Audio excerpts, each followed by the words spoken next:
اس سے پہلے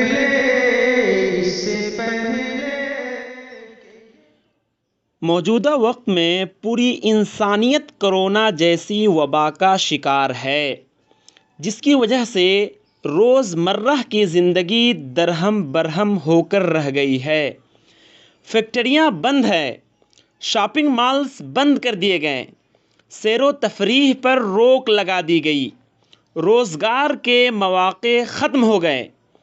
الغرض پوری دنیا اس مہاماری میں بری طرح متاثر ہوئی، بالخصوص تعلیمی اداروں پر اس کا بہت زیادہ اثر پڑا۔ لیکن ہندوستان کے حالات تو اور زیادہ تشویشناک ہیں۔ یہی وجہ ہے کہ حکومت کی جانب سے ابھی تعلیمی اداروں کو کھولنے کے متعلق کوئی واضح رسمی اعلان بھی نہیں آیا۔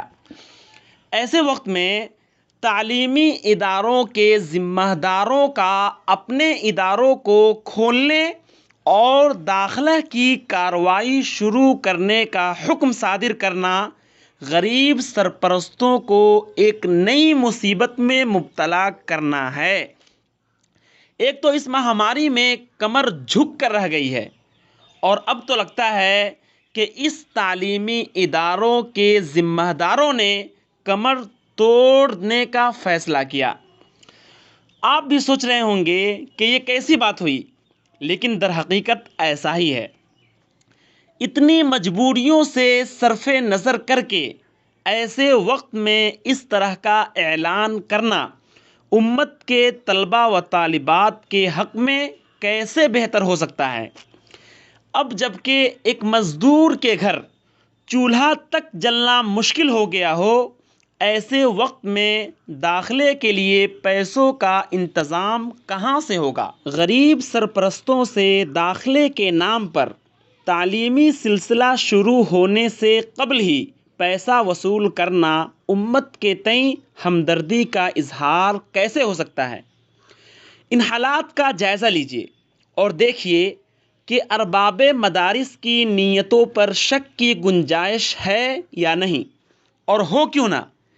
اگر امت کے طلباء و طالبات کے تئیں ہمدردی ہوتی تو وہ ادارے جو ہمیشہ سے عوامی تعاون اور اسی طرح اسلامی ممالک کے تعاون سے چلتے ہیں، اگر اسی مصیبت کی گھڑی میں قوم و ملت کے مزید چراغوں کو روشن نہ کر سکتے تو کم از کم جلتے ہوئے چراغوں کو بجھانے کی کوشش نہ کرتے۔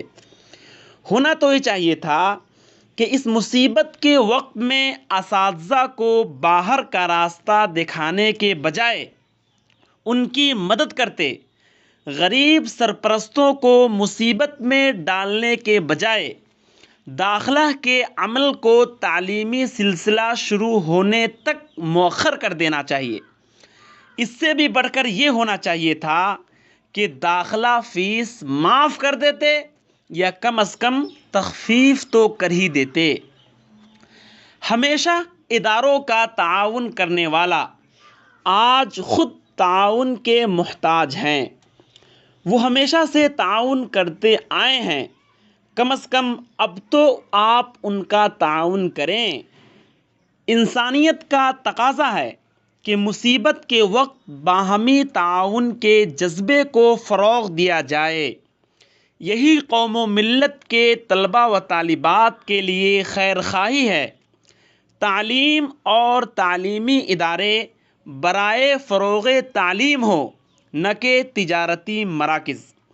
نیت میں اخلاص ہو تو آج بھی ایسے اداروں سے ماہرین پیدا ہو سکتے ہیں۔ آئیے رب کریم سے دعا کرتے ہیں، میرے بارے الہ ہمیں قوم و ملت کی خدمت کی توفیق دے۔